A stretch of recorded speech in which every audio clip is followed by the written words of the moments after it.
नमस्कार, good morning. आज हमारा 10 का पहला चैप्टर रासायनिक अभिक्रिया उत्प्रेरक किताब में चैप्टर नंबर 6 है। अपन इसको पहले पढ़ेंगे केमिस्ट्री के पोर्शन के अंदर। तो देखिए कुछ बेसिक जो आपको शायद ही बताएंगे बाकी चैनल पे या बाकी टीचर्स। शुरू करते हैं। देखिए एलिमेंट क्या होते हैं? वह शुद्ध पदार्थ जो एक ही प्रकार के परमाणु से मिलकर बनते हैं, यानी उसमें पूर्णतया एक ही परमाणु होगा। अगर ऑक्सीजन है तो उसमें ऑक्सीजन के ही परमाणु होंगे, नाइट्रोजन है तो केवल नाइट्रोजन के परमाणु होंगे। अब देखिए सभी रासायनिक पदार्थ, जैसे मैं लिख रहा हूं यहाँ पे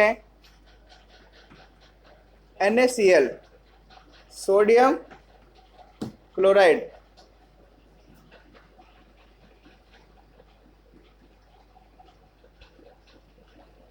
तो इसमें क्या है? इसमें दो अलग अलग एलिमेंट है। पहला एलिमेंट कौन सा है? सोडियम। दूसरा एलिमेंट क्लोरीन। अब एलिमेंट को मालूम पड़ गया होते क्या है, तो हमें कुछ एलिमेंट याद करने होंगे। किसके लिए? इन अभिक्रियाओं के लिए। किसके लिए? इन अभिक्रियाओं के लिए। तो यहां मैं लिख रहा हूं एलिमेंट्स के नाम, उनके सिंबल और कितने नंबर पर वो आते हैं। देखिए नंबर इनको मिला है आवर्त सारणी के अनुसार, आवर्त सारणी या पीरियोडिक टेबल के अकॉर्डिंग इनको नंबर मिला है। वैसे परमाणु क्रमांक बोलते हैं। परमाणु क्रमांक होता क्या है वो आप यहीं पे समझ लीजिए, पहले ही समझ लीजिए आप। देखिए मैंने एक वर्ड बोला है परमाणु क्रमांक, एटॉमिक नंबर। देखिए परमाणु क्रमांक क्या होता है? सपोज देन ये सोडियम है, सोडियम आता है 11 नंबर पे। तो इस सोडियम के नाभिक के अंदर, ये सोडियम का अणु है या कुछ भी मान लीजिए आप इसको, इस सोडियम के नाभिक के अंदर प्रोटॉन की संख्या बराबर होनी चाहिए। अगर ये 11 नंबर पर है ना, तो इसके अंदर प्रोटॉन भी कितने होने चाहिए? 11। ये होती है परमाणु क्रमांक। तो इसकी परिभाषा लिखते हैं अपन। देखिए परमाणु क्रमांक, परमाणु क्रमांक किसी तत्व, वो तत्व भी हो सकता है और परमाणु भी हो सकता है, या परमाणु। देखिए तत्व और परमाणु वह दोनों हो सकते हैं। एक सेकंड, सॉरी, हम परमाणु क्रमांक की बात करें ना, परमाणु बाद में आएगा। किसी तत्व का परमाणु क्रमांक या एटॉमिक नंबर उस तत्व के, उस तत्व के, अभी बताया मैंने कहां पे होगा वो, उस तत्व का क्या लेंगे अपन? उस तत्व का नाभिक। उस तत्व के नाभिक में स्थित, आप लिखिए इसमें, उस तत्व के नाभिक में स्थित। नाभिक में क्या होते हैं? प्रोटॉन और न्यूट्रॉन। तो आप उस तत्व के नाभिक में स्थित, हमें लेनी है यहाँ प्रोटॉन की संख्या। उस तत्व के नाभिक में स्थित प्रोटॉन की संख्या। प्रोटॉन की बात कर रहा हूं, न्यूट्रॉन की बात नहीं कर रहा हूं। प्रोटॉन की संख्या के बराबर होता है, बराबर होता है। यहां हमने एक चीज सीखी है, अगर आपसे पूछ ले हाइड्रोजन में कितने प्रोटॉन होते हैं, तो आपको परमाणु क्रमांक अगर याद है तो आप जल्दी से बोलेंगे सर हाइड्रोजन में 1 प्रोटॉन होता है। आपको पूछ ले मैग्नीशियम में कितने प्रोटॉन होते हैं, तो आप बोलोगे सर इसमें 12 प्रोटॉन होते हैं, क्योंकि इसका नंबर क्या है? ये नंबर 12 पे आता है। इस प्रकार मैं आपको 20 तक लिखवा रहा हूँ। आगे आपके पूरी आवर्त सारणी आएगी तो बाकी अपन वहां पढ़ेंगे। कुछ इंपॉर्टेंट है, 20 तक तो हमें मुख्य जबानी याद होने ही चाहिए। इसकी आप एक सारणी बनाएंगे। देखिए बनाते हैं सारणी इसकी। मैं आपको केवल 20 तक लिखवा रहा हूं याद करने की दृष्टि से। आवर्त सारणी में आपके पूरे याद रखें। यहां लगाएंगे आप परमाणु क्रमांक, परमाणु क्रमांक। यहां आएगा तत्व,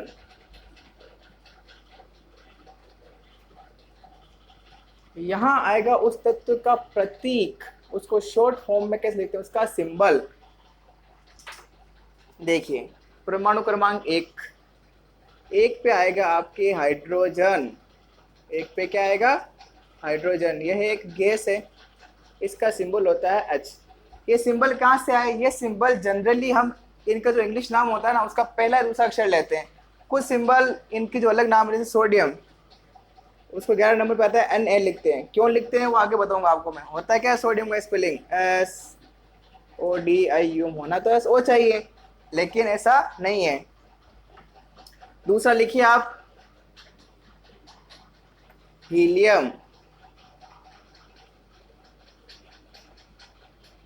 हीलियम का सिंबल होता है He। हाइड्रोजन के बारे में सब जानते हैं। हाइड्रोजन क्या बोलते हैं? आवारा तत्व है। आवारा किसको बोलते हैं? जो बदमाश होता है, एक जगह टिकता नहीं, उसको आवारा बोलते हैं ना अपन नॉर्मल लैंग्वेज के अंदर।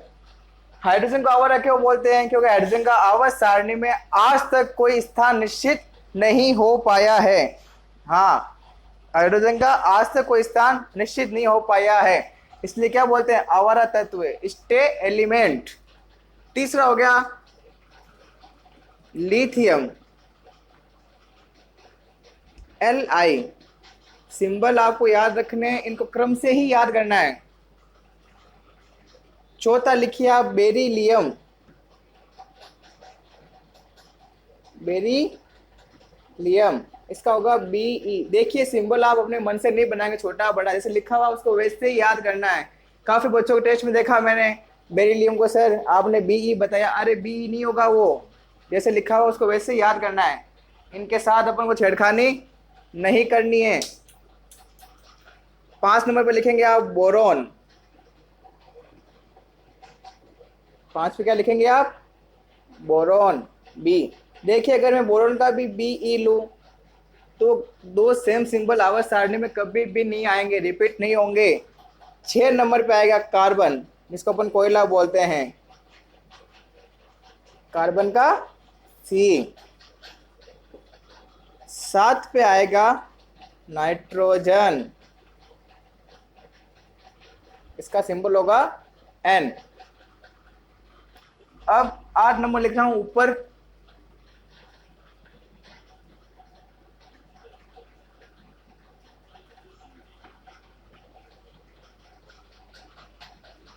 आठ पे आता है हमारी प्राण वायु, जिसको अपन क्या बोलते हैं? ऑक्सीजन। ब्रीथिंग गैस है ये, हमारे श्वसन क्रिया में काम आती है।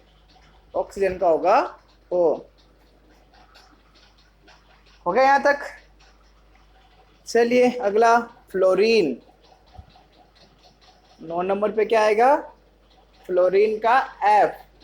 फ्लोरीन को फ्लोरीन भी बोलते हैं, सही है वो। 10 नंबर पे आएगा नियोन। 10 नंबर पे क्या आएगा? नियोन का सिंबल होगा Ne। 11 नंबर पर इसकी मैं बात कर रहा था, सोडियम को Na क्यों लिखा वो आप समझेगा यहाँ पर। देखिए 11 नंबर पे क्या आता है? सोडियम, जिसका सिंबल है Na। अब आपके मन में क्वेश्चन आया होगा कि सर इसका सिंबल Na क्यों है? स्पेलिंग में तो ऐसा आता है। तो साइंस की एक भाषा, लैटिन भाषा में इसका नाम है नेट्रियम।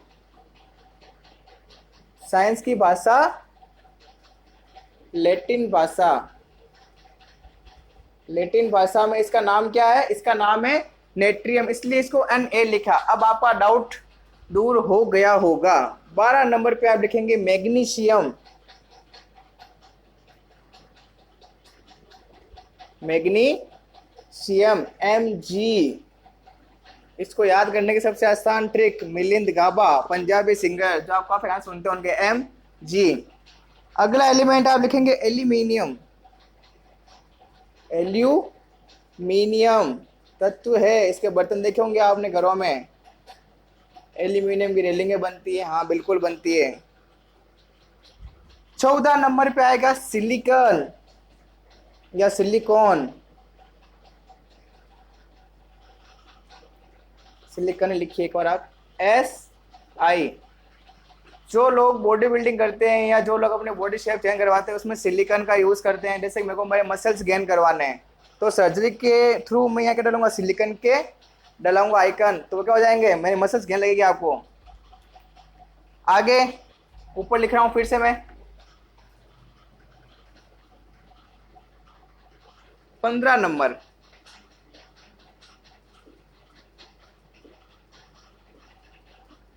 पंद्रह पे आएगा आपके फास्फोरस। अच्छा यहाँ लिखना है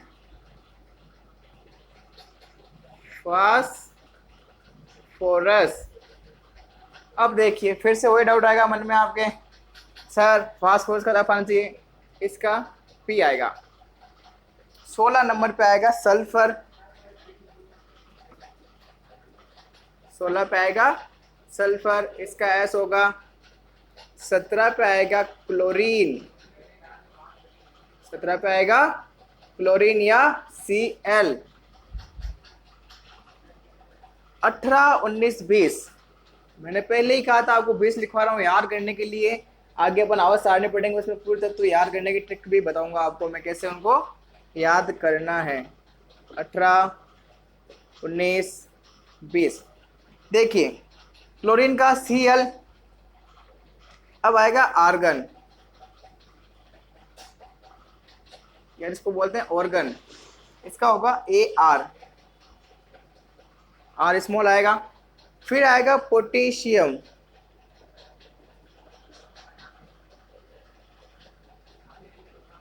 पोटेशियम का आएगा के। अब देखिए के क्यों आया, आना तो पी चाहिए, तो इसका लैटिन भाषा में नाम है केलियम। लैटिन भाषा साइंस की एक भाषा है, उसके अंदर जो नाम होगा उसके अकॉर्डिंग तत्वों का नाम दिया है, ताकि नाम रिपीट ना हो, तत्व के क्रमांक क्या हो, क्रमांक या उनका प्रतीक वो रिपीट ना हो। और 20 नंबर पे आएगा कैल्शियम, Ca।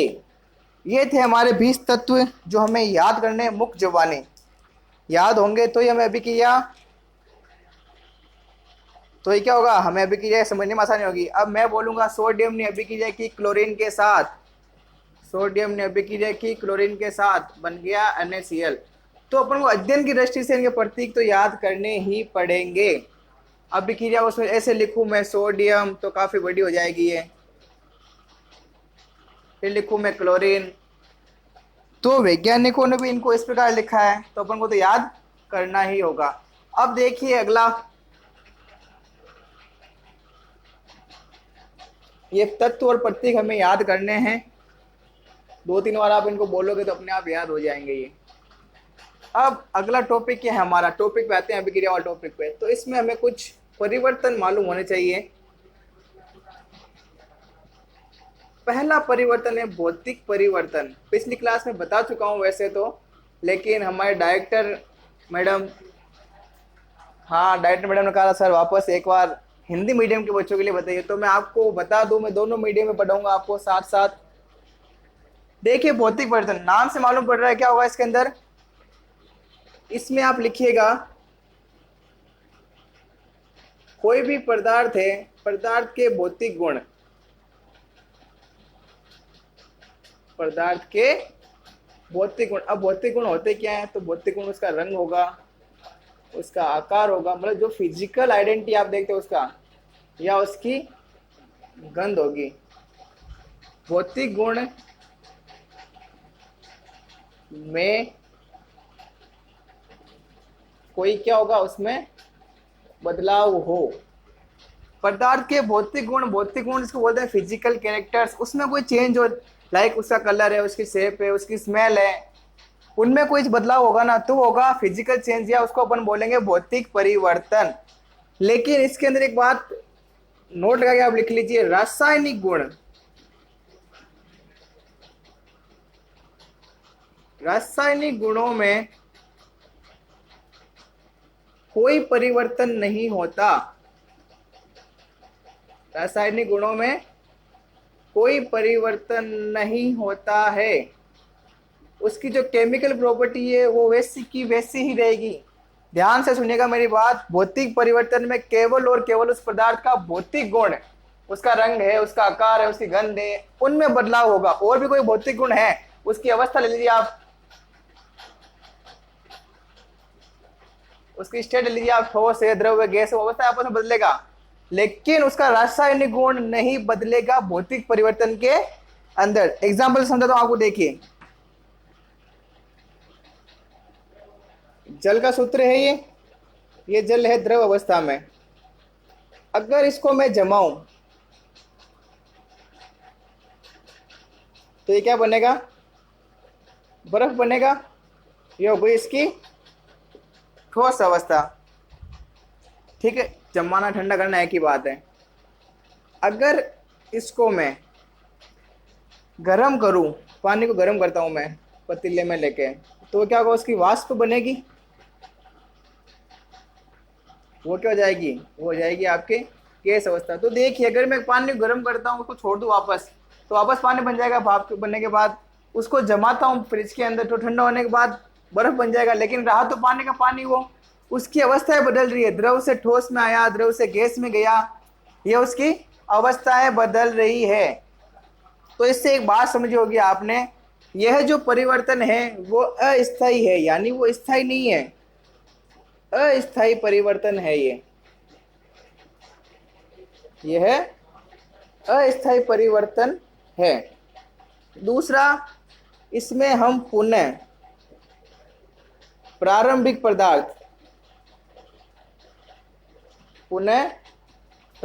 पदार्थ प्राप्त कर सकते हैं। जो पहले वाला पदार्थ था जिससे हमने अभिक्रिया शुरू की थी, वो हमें वापस मिल जाएगा, नया उत्पाद नहीं बनेगा। सीधी सी बात है, नहीं बनेगा। क्यों नहीं बनेगा, क्योंकि उसने अपनी अवस्थाएं बदली है, उसने कोई अपना कैरेक्टर नहीं बदला, रासायनिक कैरेक्टर। तो भौतिक परिवर्तन में हमें यह याद रखना है कि पदार्थ के भौतिक गुणों में, उसका रंग है, उसका आकार है, उसकी अवस्था है या उसकी गंध है, उनमें बदलाव होगा, वो तो होगी आपके भौतिक परिवर्तन, लेकिन रासायनिक परिवर्तन बिल्कुल नहीं होगा। रासायनिक परिवर्तन आपके बिल्कुल नहीं होगा, भौतिक गुणों में बदलाव होगा, रासायनिक गुणों में कोई बदलाव नहीं होगा उसके अंदर। उदाहरण के तौर पे हमने जल लिया, जब जल को गर्म करते हैं तो उसकी वाष्प बनती है, उसकी भाप बनती है, तो होती है गैस अवस्था में। उसी जल को मैंने पुनः बर्फ में रूप में जमाया, ठोस अवस्था में आ गया। तो इससे हमारे सामने 3 पॉइंट निकल के आए थे। पहला पॉइंट कि सर ये अस्थायी परिवर्तन है। दूसरा पॉइंट, इसमें हमें पहले वाला पदार्थ प्राप्त हो सकता है जिससे हमने अभिक्रिया को शुरू किया था। तीसरा, इसमें नया उत्पाद नहीं बनेगा। इसके अन्य उदाहरण आप लोग लिख लीजिए। एक तो हो गया पानी वाला, दूसरा उदाहरण इसका लिख लीजिए आप, शक्कर का पानी में घुलना। शक्कर का पानी में घुलना, अगर शक्कर को आपने पानी में घोल दिया है तो कोई बात नहीं, वापस शक्कर मिल जाएगी। उसको गर्म करोगे, चाशनी बनेगी, चाशनी पर आप वापस से शक्कर प्राप्त कर सकते हैं। एक एग्जांपल है NH4Cl, अमोनियम क्लोराइड, जिसको हम बोलते हैं नौसादर का ऊर्ध्वपातन। अगर मैं इसको गर्म करूं ऊर्ध्वपातन क्रिया में, तो मुझे ये वापस नौसादर मिल जाएगा। यह था हमारा भौतिक परिवर्तन। अगर आपको कोई भी डाउट हो मेरी पिछली क्लासों में या इस क्लास में, तो आप मुझे कमेंट में पूछ सकते हैं, और फॉर्म डिस्क्रिप्शन में डाल रखा है सर ने पिछले वीडियो में, तो वहां से भी आप मुझे एक्सेस कर सकते हैं। अब देखिए रासायनिक परिवर्तन क्या होता है। रासायनिक परिवर्तन, केमिकल चेंज क्या होता है।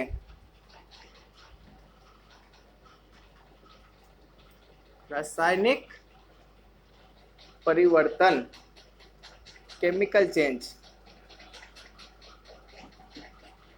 एक बार मैंने पिछली टाइम बोली थी कि सर भौतिक परिवर्तन में केवल भौतिक अवस्था बदलेगी, पदार्थ की अवस्था है, रंग है, गंध है, भौतिक गुण बदलेंगे। तो रासायनिक परिवर्तन में क्या होगा, रासायनिक परिवर्तन में ये होगा कि भौतिक गुणों के साथ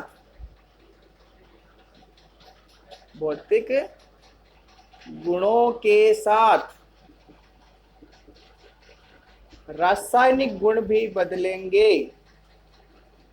भौतिक गुणों के साथ रासायनिक गुणों में परिवर्तन, यानी उसकी दोनों ही बदलाव उसके अंदर होंगे। उसका भौतिक गुण तो बदलेगा, साथ साथ उसके रासायनिक गुण भी बदलेंगे। कैसे? देखिए, कार्बन है 6 नंबर पे आता है, अभी थोड़े पहले बताया।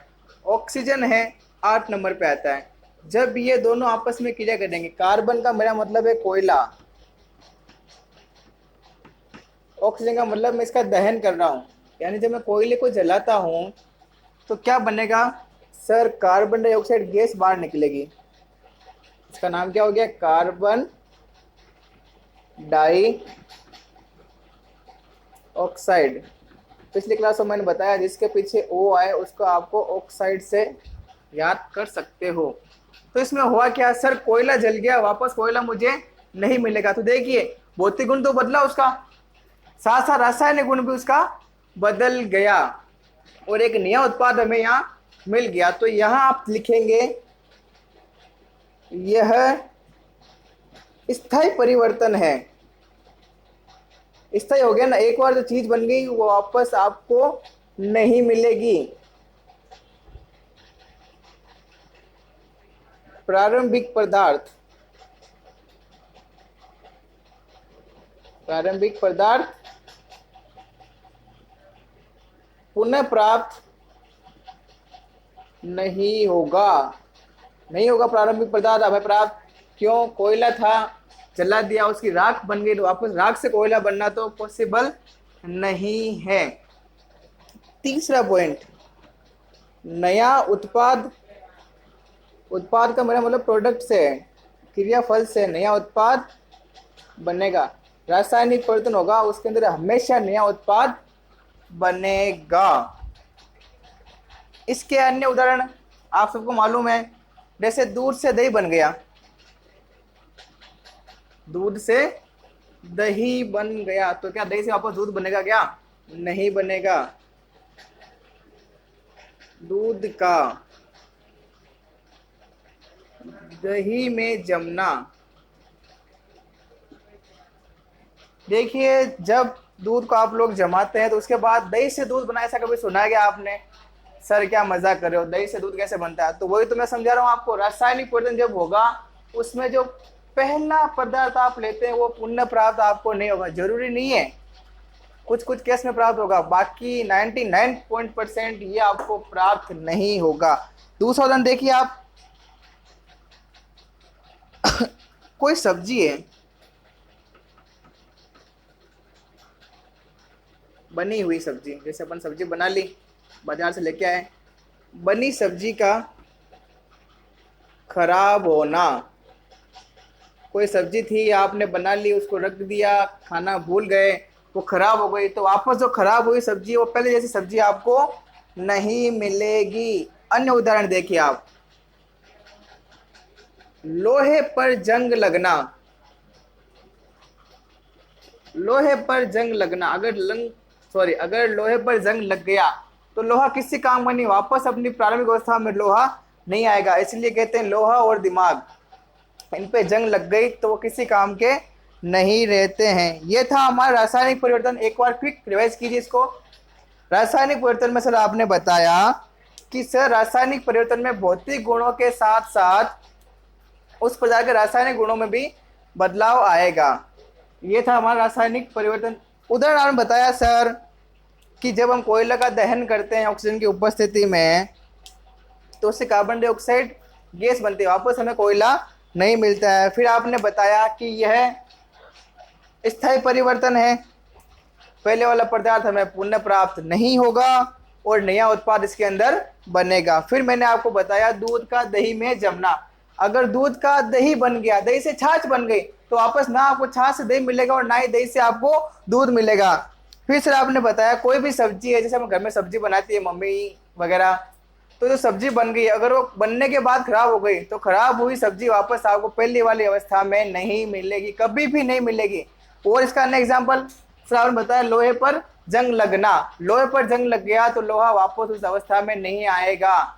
इसीलिए बोलते हैं लोहा और दिमाग जंग लगने के बाद क्या है, खराब हो जाते हैं। अब आज का लास्ट टॉपिक, रासायनिक समीकरण। आज का लास्ट टॉपिक ले रहा हूं मैं आपके, रासायनिक समीकरण। सर ये रासायनिक समीकरण क्या होती है? नाम से मालूम पड़ रहा है केमिकल के नाम तो इसमें आएंगे भैया। देखिए कोई भी अभिक्रिया होती है, चाहे वो भौतिक परिवर्तन के साथ हो, चाहे वो रासायनिक परिवर्तन के साथ हो, उस अभिक्रिया में पदार्थों को उनके अणुसूत्रों या उनके प्रतीकों के रूप में लिखना ही क्या है? रासायनिक समीकरण कहलाता है। रासायनिक अभिक्रिया को संक्षिप्तीकरण या छोटे रूप में लिखना ही क्या कहलाता है? रासायनिक समीकरण कहलाता है। इसीलिए मैंने शुरू में ही आप कुछ तत्व बताए थे, उनके प्रतीक बताए थे, जो हमारे अब यहाँ काम आएंगे। देखिए कैसे काम आएंगे, इसकी परिभाषा लिखिए आप।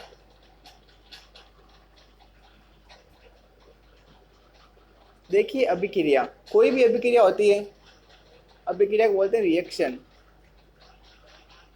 कोई भी अभिक्रिया में पदार्थों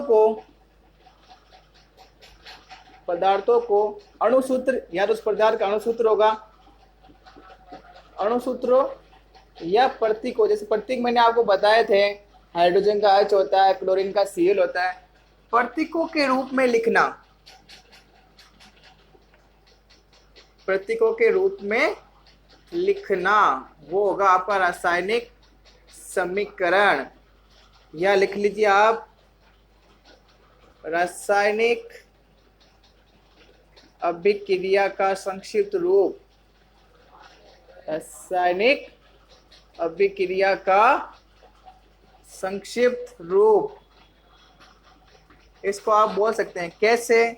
सिंपल सा एग्जांपल है सर, कार्बन है, सॉरी आपको ऐसे बताना पड़ेगा। सर कार्बन है, उसने ऑक्सीजन के साथ अभिक्रिया की और सर बन गया कार्बन डाइऑक्साइड। क्या बन गया? Carbon dioxide.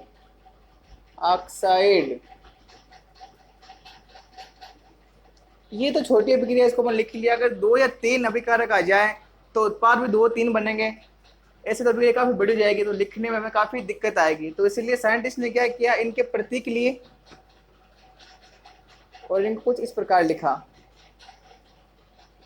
किसी भी अभिक्रिया में पदार्थों को अणुसूत्रों या प्रतीकों के रूप में लिखना क्या कहलाता है? वो कहलाता है रासायनिक समीकरण। रासायनिक समीकरण रासायनिक अभिक्रिया का संक्षिप्त रूप या छोटा रूप होता है। एग्जाम्पल आपके सामने लिखा मैंने।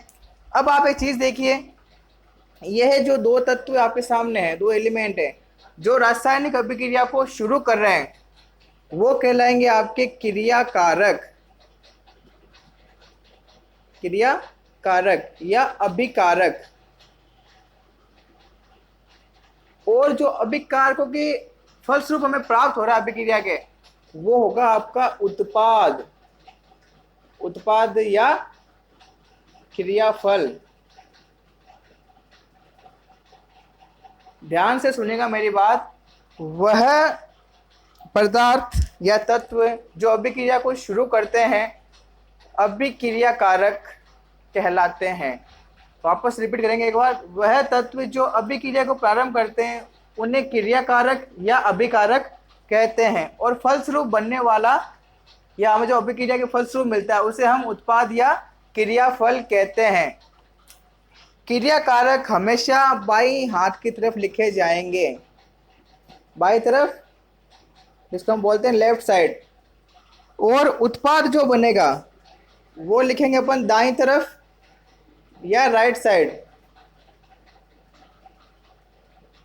एक चीज और, अगर क्रियाकारक एक या एक से ज्यादा है, एक है तब तो कोई दिक्कत नहीं है, अगर एक से ज्यादा है तो उनके बीच में प्लस का सिंबल आएगा, धनात्मक चिन्ह आएगा, और उसके बाद एक एरो लगाना है, तीर लगाना है, और तीर का मुंह हमेशा उत्पाद की तरफ होगा। किस तरफ उत्पाद बना है उस तरफ शो हो रहा है उत्पाद क्या बना था वो। एक बार वापस रिपीट की रासायनिक अभिक्रिया को। अभिक्रिया में पदार्थों को अणुसूत्र या प्रतीकों के रूप में लिखना। अभिक्रिया में पदार्थों को अणुसूत्र या प्रतीकों के रूप में लिखना रासायनिक समीकरण कहलाता है। रासायनिक अभिक्रिया का संक्षिप्त रूप क्या है? रासायनिक अभिक्रिया का संक्षिप्त रूप रासायनिक समीकरण है। जो अभिक्रिया को शुरू करते हैं उन्हें अभिक्रिया कारक या क्रिया कारक कहते हैं। वह हमेशा बाईं तरफ लिखे जाएंगे। अगर दो या दो से ज्यादा अभिक्रिया कारक हैं तो उन्हें आप प्लस के निशान से शो ऑफ करेंगे या उनको प्रदर्शित करेंगे, और बीच में एरो आएगा। एरो बताएगा कि उस तरफ क्या बन रहा है, इस अभिक्रिया का रिजल्ट आ रहा है, उत्पाद उस तरफ आ रहा है।